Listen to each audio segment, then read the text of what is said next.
신약 성경에 보면 헤롯 왕이 전부 5명 나옵니다. 첫 번째는 예수님이 태어날 때 헤롯 왕이 있고요. 두 번째는 예수님이 태어나고 애굽으로 피신 갔다가 다시 올 때 그 헤롯은 죽고 아들 헤롯 아켈라오가 두 번째 있고요. 세 번째는 세례 요한을 죽인 헤롯 안티파스가 있습니다.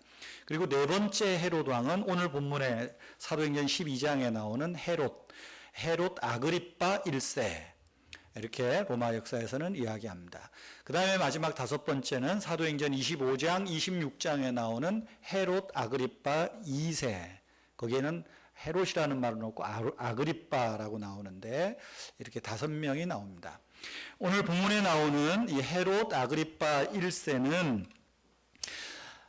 정통성이 없습니다. 이 사람은 출신이 에돔 사람입니다. 이두메 족속. 오바댜의 배경이 되는 이두메 사람이고요. 근데 어떤 일이었는지 일찍이 로마에 유학을 갑니다. 그래서 로마에서 이 사람을 정치인으로 잘 키워서 자기네 이스라엘 나라 식민지의 분봉왕으로 그러니까 왕으로 임명해 버립니다. 그러니까 유대인은 아니지만 이 나라의 유대인의 법도에 따라서 갈릴리 요 북쪽 지역을 네가 통치해라. 한 나라의 왕을 임명할 때 아무나 임명하는 게 아니라 이렇게 4등분, 3등분해서 그걸 분봉왕이라 그래요, 성경에.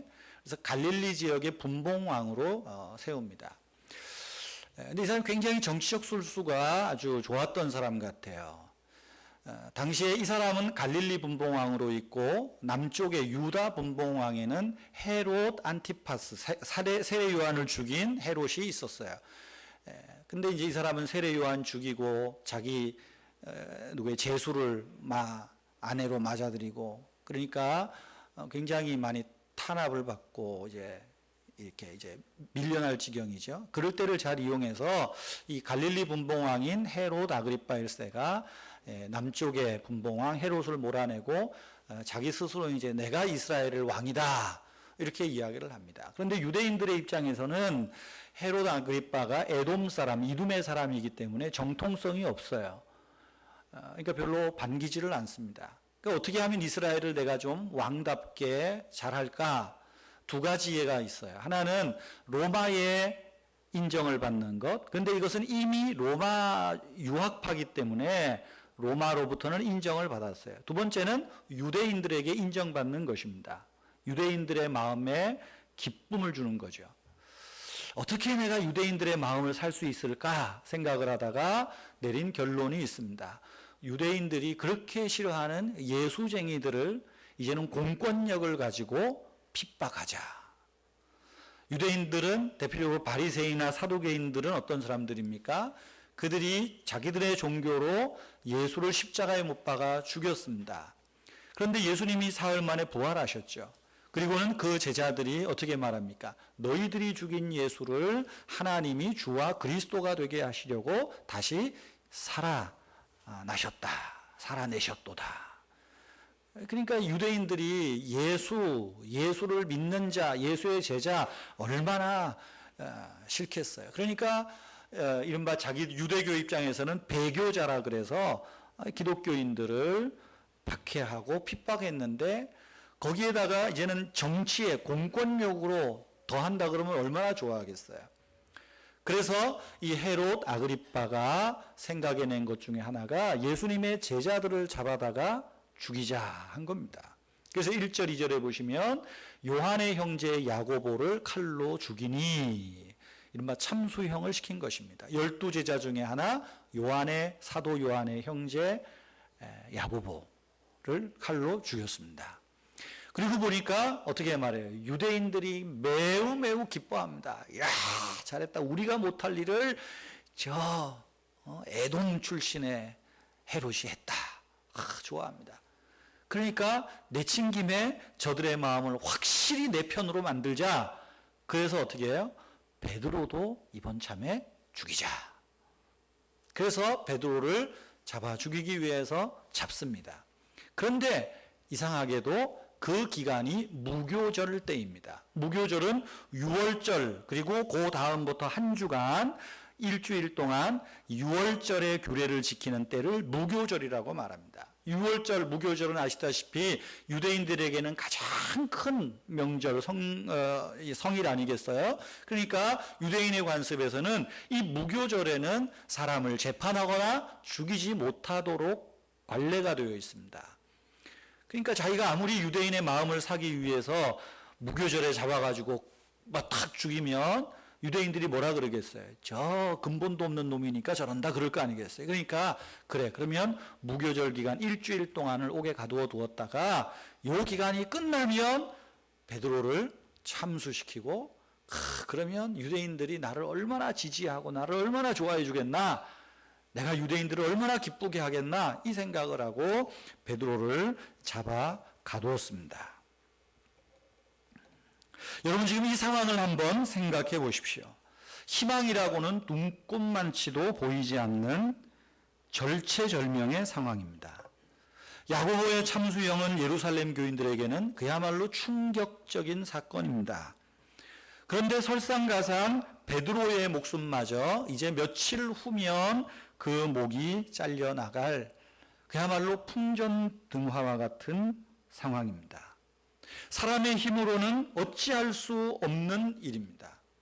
그들이 어떻게 해서 그래도 베드로 사도가 아직은 교회에 계셔야 되는데 베드로 사도를 우리가 구출하자, 그래서 베드로 구출조를 딱 만들어서 하고 싶어도 그 상황이 안 됩니다. 성경에 보면 베드로를 잡아 가두는데 4명씩 한 조가 돼서 4개의 조를 꾸며서 24시간 풀로 베드로를 감시 감독하고 있습니다.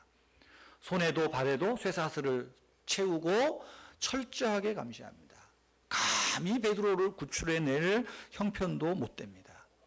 여러분, 이런 절체절명의 상황 속에서 교회와 교인들이 할 수 있는 것은 무엇일까요? 어떤 일이 있겠습니까? 이때 오늘 5절 말씀에 보면 교회가 한 일에 대해서 말씀하고 있습니다. 5절 말씀, 이에 베드로는 옥에 갇혔고 교회는 그를 위하여, 그가 누구죠? 베드로를 위하여 간절히 기도하더라. 절망의 시간에 그들이 할 수 있는 한 가지는 하나님께 간절히 매달리는 것밖에 없다. 그래서 하나님 앞에 간절히 베드로를 위해서 기도하고 있다는 거죠. 여러분, 오늘날 이 말씀 우리에게 적용시켜 보면 어떨까요? 우리가 살아가면서 이런 절망의 때를 만날 때가 한두 번이 아닐 것입니다. 내 힘으로 어쩔 수 없는 그런 순간들, 그런 시간들, 상황들 지낼 때가 얼마나 많습니까? 그럴 때 여러분은 어떻게, 무엇을 하실 수 있겠습니까? 그런 상황을 만났을 때, 절망의 상황을 만났을 때 하루에도 내가 몇 번이나 죽고 싶다고 소리치며 울고 있었던 때가 얼마나 많습니까? 내게 절망을 안겨준 사람을 증오하고 그 사람 꼴도 보기 싫어서 미워하고 분노하고 그야말로 누가 저놈 안 잡아가는가, 이런 그런 마음을 가졌을 때가 얼마나 많습니까? 때로 우리가 하나님을 믿는 믿음 가지고 이겨내려고 하지만 정말 하나님이 살아계신다면 과연 하나님이 나를 사랑하신다는데 왜 이런 절망의 나락에 나를 몰아넣으시는가? 나를 왜 이렇게 어려운 환경에 내몰리는가? 왜 내가 하는 일이 만사형통이 아니라 늘 만사불통이 되는가? 정말 하나님 살아계십니까? 하나님을 원망하고 하나님께 불평하고 하나님을 믿지 않겠노라고 등을 돌리려고 했을 때도 얼마나 많습니까? 오늘 본문은 이런 절망스러운 상황에서 우리가 해야 할 일, 교회가 해야 할 일을 강조하고 있습니다. 교회는 뭐 해야 된다고 말합니까? 그때 기도할 때라는 것입니다. 절망의 때는 기도할 때요, 절망의 때는 기도의 손으로 하나님의 손을 붙잡는 것이다. 그것을 강조하여 말하고 있습니다. 여러분, 우리 은혜교회 성도들 중에 어려움을 당하고 있는 분 계십니까? 교회는 그분을 위해서 간절히 하나님께 기도해야 됩니다. 이것이 교회가 할 일입니다. 여러분 중에 물질에 갇힌 자 계시죠? 영적으로 갇힌 자 계시죠? 인간관계 때문에 그야말로 내 손과 발이 착고에 매이는 듯한 그런 안타까운 상황에 있는 분 계시죠?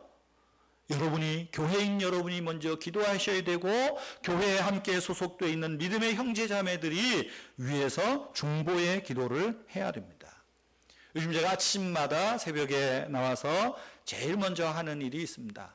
물론 새벽에 불을 켜고 앉아서 우리 이 목사님을 통해서 아마 제가 쭉 전화도 하고, 뭐 아직도 전화 통화가 안 된 분도 있지만 뭐 급한 기도 제목이나 뭐 가정의 기도 제목들을 쭉 한 5페이지 됩니다. 이름을 부르고 이제 그 이름 옆에 제목이 있죠. 깊이는 못하지만 매일 그렇게 한 100여 번 되는 것 같아요. 안 써내신 분은, 안 알려주신 분은 이름이 건너뜁니다. 그러니까 기도 제목을 알려주세요. 이 교회가 할 일이고 목사가 할 일이죠. 교회가 그를 위하여 간절히 기도했다. 여러분, 어려운 일을 만나고 절망스러운 상황에서 한숨 짓고 계신다면 여러분이 기도의 자리에 나오셔야 되고, 목사에게 기도를 요청해야 되고, 교회 여러분 사랑방에 기도를 요청하십시오. 그리고 시간 날 때, 기억날 때마다 간절히 기도해야 됩니다. 이것이 교회의 본질적인 일이에요. 성도를 향한 사랑의 마음이라고 하는 것입니다. 여러분, 이제 오늘 우리가 함께 좀 더 깊이 생각해 볼 것이 있습니다. 여러분, 절망스러운 상황에서 어떤 기도를 드리십니까? 막상 우리가 경험을 해보면 정말 어렵고 난감할 때 되면 기도를 하려도 기도가 안 됩니다. 한숨만 나오죠. 서러움의 눈물인지 안타까움의 눈물인지 울기만 하다 끝날 때도 있습니다. 눈물이라도 나오면 다행이죠. 눈물도 안 나오는 분도 많죠. 한숨만 퍽퍽하고 속에서 미움만 퍽퍽 하다가 일어날 때가 얼마나 많습니까? 예루살렘 교회가 감옥에 갇혀 있는 베드로를 위해서 간절히 기도했다고 했는데, 베드로를 위해서 어떻게 기도했을까요? 퀴즈. 첫째, 베드로가 살아나기를 기도했다. 2번, 베드로가 감옥에서 순교를 잘하도록 기도했다. 세 번째, 모르겠다. 자, 1번 손 들어보세요. 2번, 3번, 4번. 자, 이제 12장까지 오면서 베드로가 감옥에 갇힌 적이 몇 번 있을까요? 참, 이렇게 매주 설교를 해도 다 까먹고 오시니 웃자면 좋노. 3번입니다. 12장이 3번째예요. 첫 번째는 4장에서 3장이 예루살렘의 성문에 앉아있는 안진뱅이 일으키고 그것이 빌미가 돼서 감옥에 갇히죠. 너 예수의 이름 말하지 마. 그러니까 뭐라 그래요? 내가 하나님 앞에서 사람 말 듣는 거하고 하나님 말씀 듣는 거하고 뭐가 옳으냐? 입장 바꿔놓고 생각해봐. 나는 하나님 말씀을 전할 거야. 예수의 말을 할 거야. 그러니까 실컷 욕하고 내보냅니다.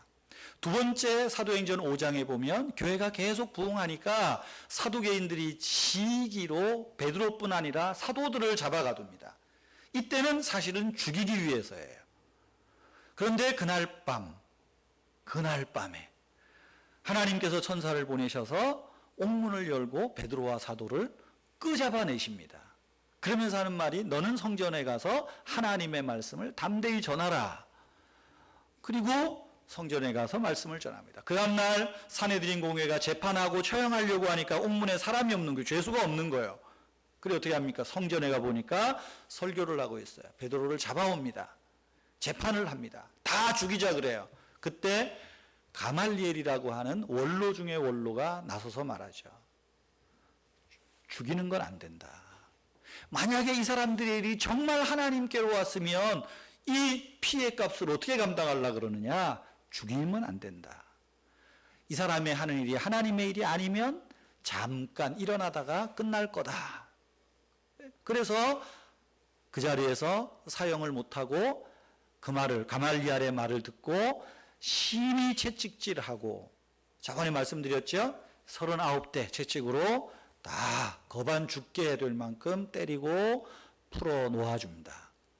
그리고 세 번째, 오늘 본문에 야고보를 죽인 다음에 유대인을 기쁘게 하기 위해서 베드로를 이제는 재판도 없이 공권력으로 죽이려는 거예요. 자, 이 정도 되면 여러분들이 손을 많이 드신 것처럼 어떻게 기도했을까요? 주님, 베드로를 살려 주시옵소서.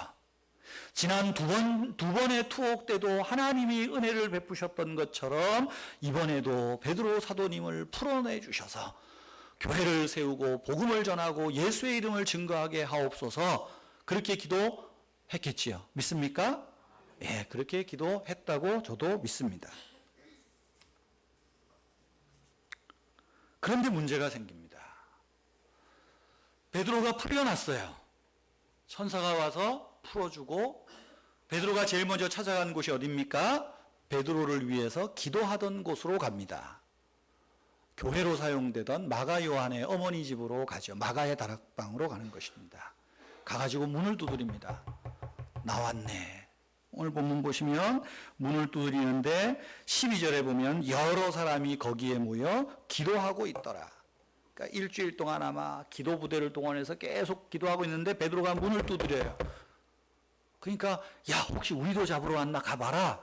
그러니까 로데라는 여자아이가 와서 살짝 보니까 목소리도 베드로고 그림자도 베드로예요. 너무너무 기뻐가지고 기도하는 사람들에게 와서 말하죠. 베드로 사도님이 풀려났어요. 베드로 사도님이 나왔어요. 기뻐하면서 말합니다.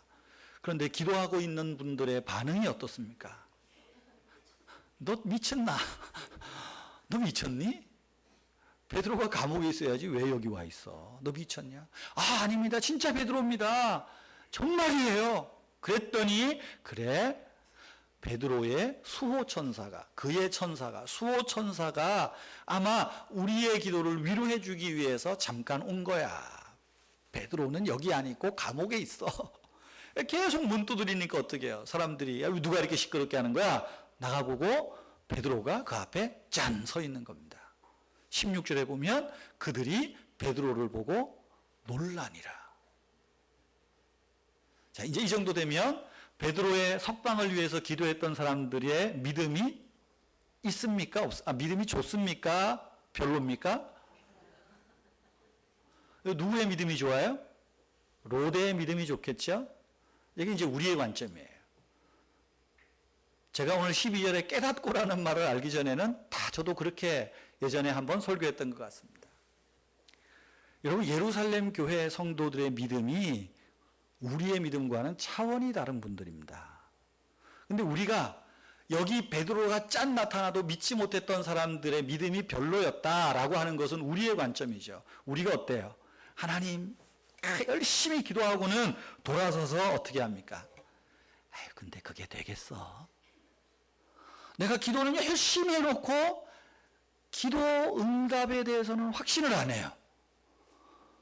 기도해놓고 까먹어요. 며칠 있다가 어느 시간에 되면 기도가 진짜 응답됐어요. 그러면 또 한다는 말이 뭡니까? 시간이 지나서 우연이 된 거지. 우리의 믿음이에요. 우리의 믿음으로 보니까 이 예루살렘 교회에 베드로를 위하여 간절히 기도했던 사람들의 믿음이 형편없는 거예요. 말씀드린 대로 예루살렘 교회 교인들의 믿음은 형편없지 않습니다. 스데반의 죽음 이후로 핍박을 받고 모든 사람이 흩어졌을 때 지금 끝까지 교회를 지키고 있는 사람들이에요. 이 사람들은 예루살렘 교회가 부흥할 때에 가난한 사람들을 위해서 자기의 재산을 내놓고 유무상통했던 사람입니다. 사도들의 복음 사역을 위해서 자기의 전 재산을 다 내놨던 사람들입니다. 여러분, 이분들이 믿음이 없다고요? 그렇다면 이분들이 어떻게 기도했을까? 오늘 내용은 모르지만 기도했을까? 그 기도를 뭐라고 했을까 생각해 볼 필요가 있어요. 그 단초가 있습니다. 4장 29절 30절 한 번 더 보십시다. 4장 29절 30절. 자, 이것은 베드로가 첫 번째 감옥에서 풀려 나와서 교회에 와가지고 교인들과 사도 형제들 앞에서 자기의 감옥에 갇혔던 그간의 일을 쭉 이야기하고 베드로와 모든 교인들이 함께 기도하는 거예요. 자, 29절 30절 같이 읽겠습니다. 시작. 주여, 이제도 그들의 위협함을 굽어보시옵소서. 또 종들로 하여금 담대히 하나님의 말씀을 전하게 하여 주시오며 손을 내밀어 병을 낫게 하시옵고 표적과 기사가 거룩한 종 예수의 이름으로 이루어지게 하옵소서. 여러분, 이 기도를 세 번째 토옥에서도 확대해서 하지 않았을까요? 여러분, 저 같으면 감옥에 나와가지고 하나님, 저 못된 놈의 새끼들 오늘 밤에 다 잡아가 주십시오. 이 정도 기도해야 내 속이 좀 풀릴 건데, 지금 베드로가 어떻게 기도합니까? 하나님, 저들이 여전히 우리를 위협합니다. 우리를 핍박합니다. 그럼에도 불구하고 담대히 하나님의 말씀을 전하게 하옵소서. 그들의 위협 때문에 하나님 말씀 전하는 것 포기하지 않게 하옵소서. 예수의 이름으로 병든 자를 위해서 기도할 때 병든 자가 낫게 하시고 성령의 표적과 기사가 나타나게 하시옵소서. 이 기도를 확장해서 기도하지 않았을까요? 그렇다면 어떻게 기도했겠습니까? 베드로가 풀려나기를 기도한 것이 아닙니다. 주님, 이제 베드로 사도께서 야고보처럼 내일이면 죽습니다. 이제 베드로 사도의 복음 전파의 몫이 우리의 몫입니다. 우리가 베드로 사도의 뒤를 이어서 하나님 말씀을 담대히 전하게 하십시오. 우리도 베드로 사도가 했던 것처럼 우리가 병든 자를 위해서 손을 얹고 기도할 때에 병든 자가 낫게 하시고 성령의 기적과 표적이 계속해서 이루어지게 하옵소서. 하나님의 말씀이 왕성하게 하시고 예수 믿는 자들이 많아지게 하옵소서. 여러분, 이렇게 기도하지 않았을까요? 베드로도 감옥에서 그렇게 기도하지 않았을까요? 여러분, 그렇다면 오늘날 저와 여러분들이 당하는 절망스러운 상황 속에서 우리는 어떻게 기도해야 되겠습니까? 오늘 이것이 우리에게 주시는 교훈 같아요. 여러분, 절망스러운 상황에서, 위기의 상황에서 어떤 제목으로 기도할 수 있을까요? 첫째는 하나님께 우리의 상황을 맡기는 기도를 드려야 됩니다. 우리는 어떤 문제가 생기면 하나님 이 문제를 해결해 달라고 기도합니다. 돈이 필요하면 하나님 돈을 달라고, 10억이 필요합니다. 100억이 필요합니다. 열심으로 기도합니다. 문제에 집착해서 기도하다 보면 나도 모르게 문제에 빠져버리는 때가 많습니다. 하나님께서 언제 우리의 기도를 들으실지 막연하니까 결국은 하나님에 대한 의심도 생깁니다. 여러분, 기도는 문제 해결을 위해서 기도하는 건 맞습니다. 그러나 기독교의 기도의 본질은 문제 해결에 초점이 있는 것이 아닙니다. 우리의 문제를 하나님께 던져버리는 것입니다. 시편 37편에 뭐라고 말합니까? 여호와께 내 길을 맡기라. 저를 의지하면 그가 이루시고 내 의를 정오의 빛같이, 공의의 정오의 빛같이 하시리로다 말씀하잖아요. 여러분, 우리 기독교의 기도, 하나님을 믿는 사람들의 기도는 절망의 상황 속에, 문제 속에서 이 문제를 끌어안고 문제를 해결해 달라고 기도하는 것에서 더 나아가서 그 문제를 하나님께 던져버리는 거예요. 맡긴다는 말은 던져버린다는 말이에요. 하나님이 이 상황을 맡으십시오. 하나님이 맡으십시오. 던져버리는 것입니다. 여러분, 우리가 하나님께 맡기고 의지한다는 것이 무엇입니까? 우리의 상황을, 지금 내가 당한 상황을 믿음으로 받아들이는 것입니다. 주어진 상황을 받아들일 때 이 절망스러운 상황 속에서 하나님이 하시고자 하는 그 일을 우리가 보게 된다는 거예요. 그런데 지금 우리는 내 문제 해결만 집중하다 보니까 하나님의 일을 못 보고 내가 해야 할 그 문제에 나도 모르게 함몰돼 버리고 많다는 것입니다. 여러분, 우리는 기도를 드릴 때 너무 문제 해결에만 초점을 둡니다. 그러나 정말 중요한 것은 이 문제를 주님께 맡겨버리는 믿음의 기도가 필요합니다. 하나님, 이 상황이 내가 져야 할 상황이라면 내가 이 상황을 받겠습니다. 내가 지금 건강이 좋지 못합니다. 하나님, 이 상황도 하나님이 주신 상황으로 받아들이겠습니다. 내 사업이 어렵고 내 자녀가 어렵고 예기치 않은 관계에 어려움이 있습니다. 하나님, 내가 이 상황을 믿음으로 받겠습니다. 하나님이 이 상황을 주장해 주십시오. 맡기는 거죠. 믿음으로 받아들이는 것입니다. 여러분 베드로를 보세요. 내일이면 사형에 집행됩니다. 그런데 베드로가 지금 어떻게 하고 있습니까? 6절 보세요. 12장 6절에 보면 마치 헤롯이 잡아내려는 그 전날 밤에 베드로가 두 군인 틈에서 두 쇠사슬에 매여, 이 말은 뭐죠? 두 군인이 한 사람씩 옆에 있고 한 사람 한 사람 이렇게 지금 도망 못 가게 이렇게 수갑으로 채웠다는 거예요. 그죠? 그리고 또 두 사람은 밖에 옥문 밖에 지키고 있어요. 그런데 그 상황에서 지금 베드로가 어떻게 하고 있습니까? 잠자고 있어요. 누워 자고 있다. 여러분 어떻게 자고 있을까요? 저와 여러분 같으면 좀 뒤척거려야 되잖아요. 내일 내가 지금 사형당하는데, 모래시계에서 최민수가 자기 친구 박상원에게 나 떨고 있니? 뭐 이 잠이 옵니까?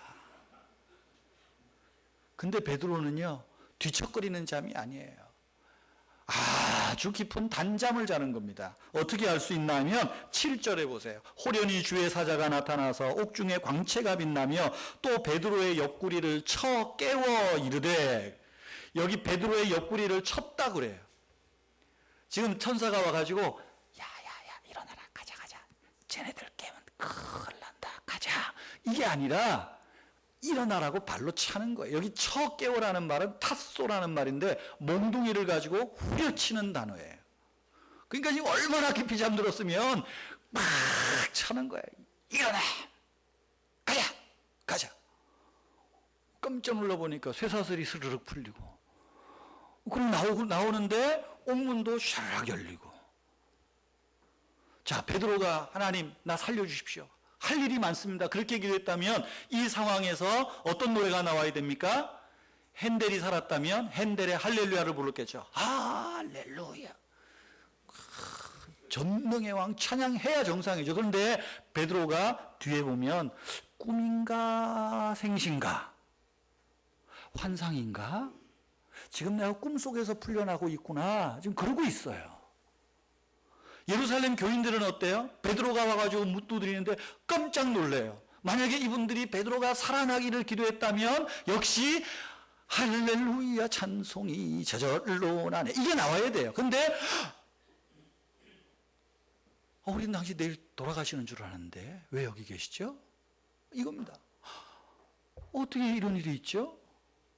우리는 당신 살아나기를 기도하지 않았는데, 내일 돌아가셔야 되는데 왜 여기 있죠? 깜짝 놀라는 거예요.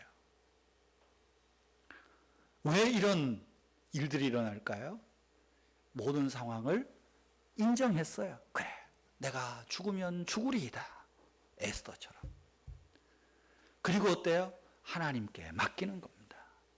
내가 순교의 제물이 된다면 내 뒤를 이어서 예루살렘 교인들이 복음 역사를 할 거고 하나님께서 능력을 베푸실 거고, 맡기니까 쿨쿨 자고 있는 겁니다.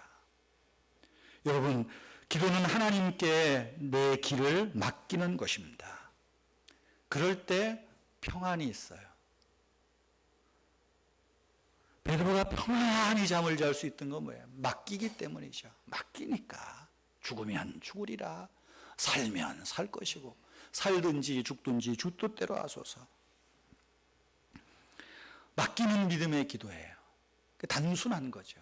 그래서 믿음은 우리가 너무 복잡해요. 우리는 뭘 기도할 때도 그러잖아요. 이게 이렇게 응답되면 내가 여기서 뭘 할까? 응답 안 되면 또 어떻게 해야 되나? 응답 안 되면 어떻게 기도할까? 응답되면 여기서 내가 또 뭘 할까? 그러니까 헷갈리는 거예요. 기도해놓고도 이게 맡기지도 못하고 맨날 내가 붙들고 앉아 있는 거예요. 그러니까 기도를 해도 마음이 편하지 않는 거예요. 맡기지 못하니까. 여러분, 믿음은 단순한 겁니다. 우리 복잡하게 믿지 맙시다. 맡기라면, 여러분 지금 상황이 얼마나 어려운 상황에 있든지 간에 하나님 맡기세요. 그리고 이 상황이 하나님이 내게 주신 선물이라 믿어버리세요. 이 단순한 믿음입니다. 제가 유튜브로 김명현 교수의 창조과학 이야기 강의를 이렇게 좀 듣고 있습니다. 12개, 13개인데 지금 이제 한 반 들은 것 같아요. 그러니까 우리 막내 드림이가 10살 된 드림이가 아빠 뭐해? 이래 와가지고 같이 유튜브 보고 제가 또 이어폰 꽂고 있으면 하나 또 듣고 같이 이렇게 누워서 이제 창조 이야기를 봅니다. 그랜드 캐년 이야기도 보고 공룡 이야기도 보고 노아방주 이야기도 보고 창조 이야기도 보고 쫙 봐요. 그래서 뭔가 알겠다고 알았어. 야, 너 이거 이해하겠냐? 나중에 공룡 나올 때 봐. 그래도 뭐 와서 또 보다가 또 딴짓하다가 보다가 그러더니 며칠 전에 엄마랑 저랑 자기랑 셋이 있는데 아주 심각하게 이야기를 합니다. 아빠, 왜? 자기는 학교에서 진화론 문제가 나오면 100점 맞을 자신이 있답니다. 100점은 아니고 정답을 맞출 자신이 있답니다. 뭔데? 진화론 문제가 나오면 틀리면 됩니다. 왜? 진화라는 것 자체가 엉터리잖아. 그리고 하나님이 천지를 만물을 창조하셨잖아. 그러면 학교에서 진화론 시험 문제가 나오면 까짓 거 정답 안 쓰면 돼. 이야. 그래서 뭐라 그랬겠어요? 이 정도면 대단한 믿음인데 제가 뭐라 그랬을까요? 야, 너 그러다가 성적 안 나오면 어떡해? 100점 안 나오면 어떡해? 이 말이 나가는 순간 회개했답니다. 목사의 믿음이 10살짜리 믿음보다 못하구나. 제가 속으로 아이고 우리 아빠가 목사 맞나 안 그랬겠어요? 그래서 얼른 그 말이 나오자마자 수정했습니다. 100점 못 맞으면 어떡해? 그러다가 야 100지로 내지는 말고 거기다가 이렇게 써. 나는 하나님을 믿고 하나님의 창조를 믿기 때문에 교과서 내용을 알아도 안 씁니다. 이렇게 써야 돼. 아이고 참마. 이제 그 정도 얘기는 해줘야 또 목사 같다 그럴 거 아니겠어요? 뭐 나중에 어떻게 될지 모르지만 무슨 차이입니까? 애는 단순한 거예요. 단순한 거예요. 사실은 몇 달 전에 공룡 이야기 뭐 어디 가서 뭔 책을 보고 우리 3층에 성실교회 나가는 아이가 있는데 성실교회 나가는 아이는 진화는 거짓말이야. 하나님이 창조했어. 그럴 때 얘는 또 그랬답니다. 아니야. 진화했어. 제가 그 소리를 듣고 목사 아들이 이 집사님 아들보다 못하구나 그랬는데 2달 만에 애가 어쨌든지 간에 이제는 정답을 자기는 맞추겠답니다. 안 쓰는 게 정답이랍니다. 단순한 믿음이에요. 그러니까 빵점 맞아도 편할 수 있는 거예요. 지 아버지는 속이 타겠지만 지 아버지가 속 탄 건 하나잖아요. 야 이것이 내신 안 나오고 점수 안 나오면 이거 어떡하나. 제가 믿음이 없는 겁니다. 믿음은 단순한 거예요. 그래야 맡기는 거예요. 여러분 어떤 문제가 있습니까? 어떤 아픔이 있습니까? 하나님께 맡겨버립시다. 하나님 왜 나한테 이런 어려움이 옵니까? 하나님 이런 어려움도 하나님의 뜻이라면 나에게 참고 인내할 수 있는 힘을 주십시오. 이것이 맡기는 거죠. 두 번째 절망스러운 상황, 절망의 때는 어떤 기도를 드려야 될까요? 본질적인 기도에 힘을 써야 됩니다. 우리의 본질적인 기도가 뭘까요? 절체절명의 순간에도 내 믿음이 떨어지지 않기를 기도하는 것입니다. 내가 흥하고 축복받을 때에 내 믿음이 성장하는 것 가지고 할렐루야 할 수 있습니다. 그런데 내가 망하고 물질의 손해를 보고 내가 병들고 내 가족 중에 어려운 시험이 들어서 피곤하고 낙심되어 있을 때에도 하나님을 붙드는 믿음, 하나님 그분을 기뻐하는 믿음, 이 믿음이 식어지거나 이 믿음이 가라앉지 않기를 기도하는 것. 내 믿음이 떨어지지 않기를 기도하는 것, 이것이 본질적인 기도예요. 예수님께서 제자들과 함께 겟세마네 동산에서 마지막으로 기도를 하십니다. 아버지여 이 잔을 내게서 옮기시옵소서. 그러나 내 뜻대로 마시고 아버지의 뜻대로 되기를 원하나이다. 와서 보니까 베드로가 자잖아요. 그럴 때 주님이 베드로에게 어떤 말씀을 하십니까? 내가 너의 믿음이 떨어지지 않기를 위하여 기도하였노라. 여러분, 하나님 보좌 우편에 앉아 계신 우리 주님께서 저와 여러분들을 위해서 지금 어떤 기도를 드리고 있다고 생각하십니까? 여러분들에게 하나님께서 대박을 주시도록 내 대박을 받아라, 물질의 축복을 받아라, 여러분 이런 기도를 하시겠습니까? 베드로를 위한 기도를 그렇게 드리셨다면 오늘 하나님 보좌 우편에서 저와 여러분을 위해서 기도하는 그 기도도 동일한 겁니다. 어떤 기도요? 너의 믿음이 떨어지지 않기를 내가 지금도 간구한다. 환난의 때에도, 낙심의 때에도, 병들었을 때에도 너의 믿음이 떨어지는 것이 아니라, 창고에 물질이 없어도 너의 믿음이 떨어지는 것이 아니라 너의 믿음이 기를 내가 너를 사랑하는 나를 기뻐하는 그 믿음을 갖도록 내가 너를 위해서 기도한다, 이거예요. 여러분, 절망의 시간에, 아픔의 시간에 어쩌면 그 아픔이랑 다 주님께 맡겨버리세요. 그리고 이제는 내 믿음이 떨어지지 않기를 위해서 기도하십시다. 우리 가정의 구원의 믿음을 위해서 기도하십시다. 하나님의 성령의 은사를 위하여 기도하십시다. 하나님의 성령의 은혜가 내 안에 머물기를 기도하십시다. 이것이 본질적인 기도인 거예요. 우리는 문제만 생기면 본질은 떠나고 하나님 이 문제부터 해결해 달라고. 그런데 하나님이 그렇게 쉽게 기도 응답 안 해주십니다. 좀 애를 먹이시죠. 왜 애를 먹일까요? 내가 포기할 때까지 애를 먹이십니다. 물에 빠진 사람 언제 구합니까? 힘 다 떨어졌을 때 구하는 거예요. 힘 다 떨어졌을 때. 여러분, 우리가 이 아픔의 순간에, 절망의 순간에, 문제가 많을 때에 여러분 이제 이 문제랑 까짓 거 맡겨버리고 하나님 이 속에서도 내 믿음이 떨어지지 않기를 원합니다. 내 믿음을 굳게 하옵소서. 내 사랑하는 이 열정이 식어지지 않게 하옵소서. 여러분, 이런 기도가 저와 여러분의 기도가 되기를 바랍니다. 한국교회의 대표적인 목회자 그러면 주기철 목사님 이야기를 합니다. 주기철 목사님 1944년 4월 21일 평양 교도소에서 순교하십니다. 해방을 불과 4개월 채 남겨놓지 않은 그 시점에 온갖 고문을 당하고, 그 아들 주광조 장로의 책에 의하면 그야말로 막 손톱 발톱 다 빼지고 몸은 온통 피투성이고 그야말로 시커멓게 돼서 감옥에서 순교하신 겁니다. 이분이 초등학교를 졸업하고 이제 그 민족혼 기독교 정신을 가르치는 평양의 오산학교로 가서 오산중학교 졸업을 하죠. 그리고 연희전문학교 경영학과에 들어갑니다. 그런데 몸이 좋지 않아서 그만 학교를 휴학하고 고향 웅천에 내려가서 생활을 합니다.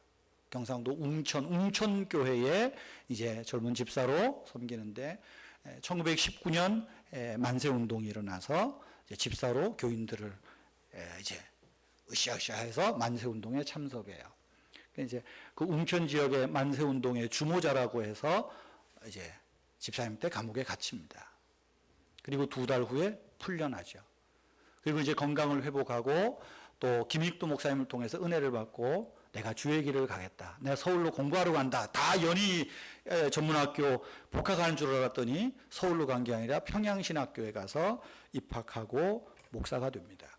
그리고 부산 초량교에서 6년, 마산 문창교에서 6년 시무를 하고 그 후에 1936년에 6년부터는 평양 산정연교회에 가서 시무를 하고 또 1938년에는 신사참배 반대하고 뭐 이런 것 때문에 일제에 의해서 목사직이 파면됩니다.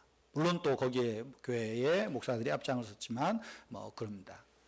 이분이 이제 1929년부터 일제가 아주 이렇게 박해가 심해지고 이제 신사참배 운동이 있고 하니까 이미 1929년에 경남노회 본회장 할 때부터 신사참배는 제1계명을 어기는 것이고 이것은 하나님의 의를 버리는 거고 국가의 의를 버리는 것이라고 해서 아주 강하게 반대를 하고 또 그 일제 신사참배에 좀 그냥 호의적인 이런 분들에 대해서는 그야말로 아주 단호하게 책망하는 이런 집회도 부흥회도 설교를 합니다. 그러니까 일본에서 보기 일제가 보기에는 요주의 인물 아니겠어요? 요주의 인물입니다. 그래서 이미 한 2번 감옥에 갇히죠. 일제가 막 이제 극심하게 신사참배하고 또 이제 수탈을 할 때 1936년에 고당 조만식 장로가 산정인교회 장로였는데 마산 문창회까지 내려와서 이 주기철 목사, 그러니까 학교 제자입니다. 오산중학교 제자인데 이 제자에게 산정인교회 와서 목회를 해주시도록 정중하게 청빙을 해서 이제 자기의 제자를 산정교회 담임 목사로 1936년에 이제 이렇게 청빙해서 시무를 하게 됩니다. 이 여간에 이 주기철 목사님이 순교하기가 총 5번 투옥이 됩니다. 첫 번 투옥되고 또 잠시 풀려났다 또 신사참배 반대 설교하고 그러면 또 투옥되고 또 하고 또 일제 멸망에 대해서 설교했다가 또 투옥되고 뭐 이런 일들이 있어요. 3번째 투옥 때 평양에서 저 경상도 의성에까지 압송이 됩니다. 그 의성교도소는 아주 유명한 고문 산실이었다 그래요. 그리고 거기에서 어쨌든 잠깐 풀려나요. 그때가 1936년 6월 첫째 주일 날이었는데 기차를 타고 평양에 도착을 하자마자 교회로 바로 가서 예배 인도를 하고 설교를 합니다. 그때 주기철 목사님이 설교 중에 교인들에게 또 자신의 기도의 메시지를 그 설교를 합니다. 오늘 좀 그 내용을 여러분들에게 소개를 하려고 합니다. 본질의 기도를 하는 거예요. 첫 번째 나의 기도는 죽음의 권세로부터 이기게 하여 주시옵소서입니다. 저는 지금 바야흐로 죽음에 직면하고 있습니다. 무릇 생명이 있는 만물이 다 죽음 앞에서 탄식하며 무릇 숨쉬는 인생이 다 죽음 앞에서 떨고 슬퍼만 합니다. 그러나 이 죽음이 무서워 내가 의를 버리고 이 죽음을 면하려고 저의 믿음을 버리지 않게 주여 저를 붙들어 주시옵소서. 저의 믿음이 떨어지지 않도록 나의 믿음을 붙들어 주시옵소서. 2번째 나의 기도는 장기간의 고난을 이기게 하여 주시옵소서입니다. 한두 번의 고난은 혹 이길 수 있으나 오래 끄는 장기간의 고난은 견디기 참 어렵습니다. 칼로 베이고 불로 지지는 형벌도 한두 번이면 당할 수 있겠지만은 1년, 10년 계속되는 오래 끄는 고난이라면 견디기가 참으로 어렵습니다.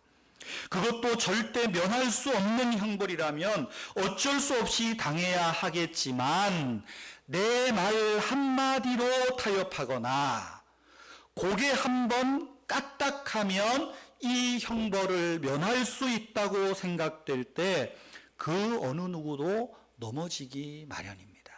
얼마나 지금 유혹을 받는 거예요. 너무너무 고통스럽고 너무너무 아파서 그래 내가 가서 신사참배 죄라고 설교 안 하겠어. 이 말 한마디면 돼요. 그래 내가 당신들 내 본래 마음은 안 그렇지만 신사 앞에 가서 고개 한번 까딱하면 이 고난에서 해방될 수 있다는 거예요.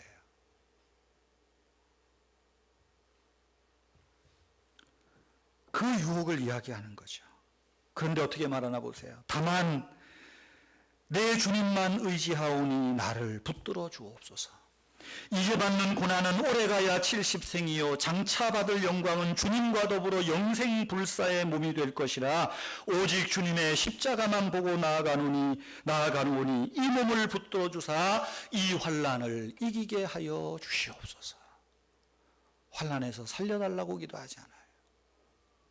3번째 나의 기도는 내 어머니와 내 처자를 내 주님께 부탁합니다 입니다.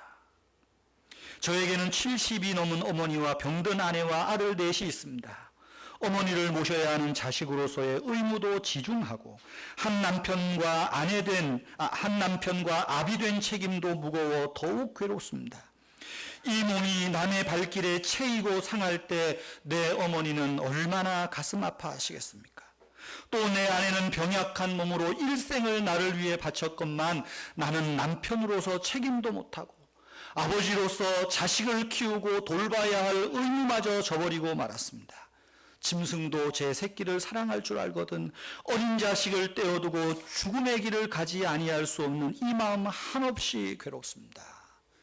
자비하신 주님께 부탁하오니 인정의 젖줄이 나를 얽매이지 않게 해 주십시오. 순교자로서 갖춰야 할 초인적인 용기를 저에게 주시옵소서. 내 노모와 처자를 주님께 맡깁니다. 네 번째 나의 기도는 의에 죽고 의에 살게 하시옵소서입니다. 사람이 이 세상에 태어나면 사람으로서 마땅히 해야 할 의가 있습니다. 백성에 대한 충절의 의가 있고 그리스도인이라면 그리스도인으로 마땅히 지켜야 할 의가 있습니다. 오직 예수 그리스도의 신부로서 다른 신에게 나의 정절을 깨지 않게 하옵소서. 이 몸이 어려서 주 안에서 자랐고 주 안에서 헌신하기로 약속하였습니다. 어떤 환경이나 공경이나 박해나 기근이나 헐벗음이나 위험이나 칼 앞에서라도 내 주 예수 그리스도의 사랑을 끊을 수 없으니 오직 의에 살고 의에 죽게 하시옵소서. 마지막 나의 기도는 내 영혼을 주님께 부탁합니다입니다. 옥중에서든 사형장에서든 내 목숨이 끊어질 때 저의 영혼을 받아주시옵소서. 주님이 주신 십자가를 지고 내가 쓰러질 때 내 영혼을 받아주시옵소서. 주님이 주신 주님이 지신 십자가를 붙잡고 내가 쓰러질 때 내 영혼을 내 주님께 의탁합니다. 아버지의 나라가 내 고향이요 아버지의 집이 곧 나의 집입니다. 더러운 땅을 밟던 내 발이 씻어서 나로 하여금 하늘나라의 황금길을 걷게 하옵소서. 죄악에 오염된 이 세상에서 나를 온전케 하사 하나님 나라의 영광의 존전에 서게 하여 주시옵소서. 오직 내 영혼을 나의 하나님께 부탁합니다. 이 설교를 감옥에서 나오자마자 자기가 감옥에서 드린 기도라고 설교하면서 교인들에게 이 기도를 부탁합니다. 그리고 몇 달 후에 또다시 평양교도소에 수감되죠. 그리고 네 번째 잠깐 풀려납니다. 그럴 때 이제는 그 사모님, 오정모 사모님이 말씀합니다. 당신이 풀려나면 교인들이 당신이 신사참배를 지금껏 지켜온 이것이 무너지지 않겠느냐고. 당신이 죽어야 될 자리는 교회가 아니요 감옥이요. 그래서 다시 제 발로 감옥에 들어가죠. 그리고 1944년 4월 21일 날 순교하는 겁니다. 이건 본질의 기도예요. 우리의 인정으로 보면, 우리의 환경으로 보면 여러분 이거 잠깐 타협할 수 있잖아요. 그러나 주기철 목사님 보세요. 내 믿음이 떨어지지 않기를, 정에 매여 끊어지지 않기를, 이 고난의 아픔이 너무너무 커서 이 고난을 잠깐 모면하기 위해서 내가 믿음을 배반치 않도록 끝까지 나의 달려갈 길을 가게 해달라고. 이것이 자기의 기도요 뿐만 아니라 교인들에게 기도를 부탁하고 있는 그 내용이라는 것이죠. 우리는 어떻습니까? 문제가 생기면 우리의 믿음의 지금 이 수준이 어디에 있는가? 이것 생각지 않고 왜 이 문제가 왔는지, 누구 때문에 왔는지, 이 문제를 어떻게 해결해 달라고 거기에만 매달리지 않습니까? 바뀌어버리고 하나님 이 형편 속에서도 내 믿음이 떨어지지 않게 하시고 이 어려운 환경 속에서도 하나님께서 죄악에 오염된 나를 온전케 하사 영광의 존전에 설 수 있도록 나를 붙들어 주시옵소서. 여러분 이 기도가 절망의 아픔의 순간에 우리의 드릴 본질적 기도라는 것입니다. 세 번째로 절망의 때에 어떤 기도가 필요할까요? 주님의 안목으로 사물을 바라보는 이 깨달음이 필요하다는 것입니다. 주님과 함께 보는 시각을 갖기를 위해서 기도해야 됩니다.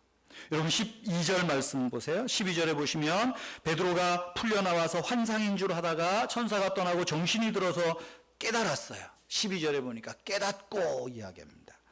여기 깨닫는다는 말은 연구하면서 아주 재밌는 말이에요. 함께라는 말과 본다는 말이 이 헬라 말이에요. 그래서 함께 본다는 뜻입니다. 그러니까 깨닫는 것은 함께 보는 거예요. 혼자 보면 깨달음이 약하지 않겠어요?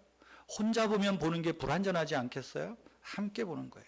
그러면 그리스도인은 누구와 함께 보는 겁니까? 예수님과 함께 보는 거죠. 지금 고난의 상황 속에서 내 눈으로, 내 지식으로, 내 지혜로 보는 것이 아니라 하나님의 지혜로, 하나님의 눈으로, 예수 그리스도의 눈으로 이 상황을 볼 때 이것이 환상이 아니라 하나님의 은혜의 때요.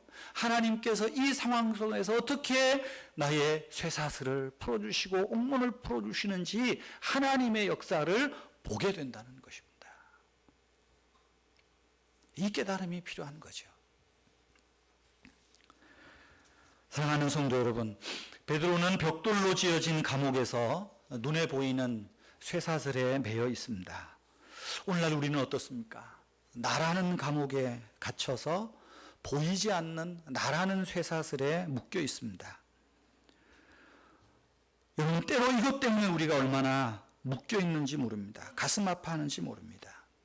주님의 빛이 감옥을 밝히는 가운데 주의 사자가 깊이 잠든 베드로를 깨우기 위해서 베드로의 옆구리를 내리치고 양손에 쇠사슬이 풀리고 옥문이 열렸던 것처럼 저와 여러분의 갇혀진 감옥, 저와 여러분의 보이지 않는 쇠사슬의 창살이 묶임이 주의 은혜의 빛으로, 생명의 빛으로 풀려지는 역사가 있기를 바랍니다. 여러분, 그러기 위해서 이제 우리가 할 일이 있습니다. 절망의 상황 받아들입시다. 아픔의 시간 받아들입시다. 그리고 하나님께 맡깁시다. 그리고 우리는 그런 때에 우리의 믿음이 떨어지지 않기를 위해서 기도하십시다. 떨어지지 않기를 위해서 기도하십시다. 할 수만 있으면 주님, 내 앞에 펼쳐져 있는 모든 난관들이 이제는 내 시각이 아니라 주님과 함께 보고 주님과 함께 판단하고 주님과 함께 결정하는 바른 믿음을 주시옵소서. 여러분, 이 믿음이 있을 때 여러분을 묶고 있는 영적인 쇠사슬이 풀려질 줄로 믿습니다. 이 믿음이 회복될 때 여러분을 가두고 있는 옥문이 열려지고 하나님의 은혜의 날개를 달고 하나님의 축복의 창공을 나르는 놀라운 축복이 우리 모두에게 있기를 바랍니다.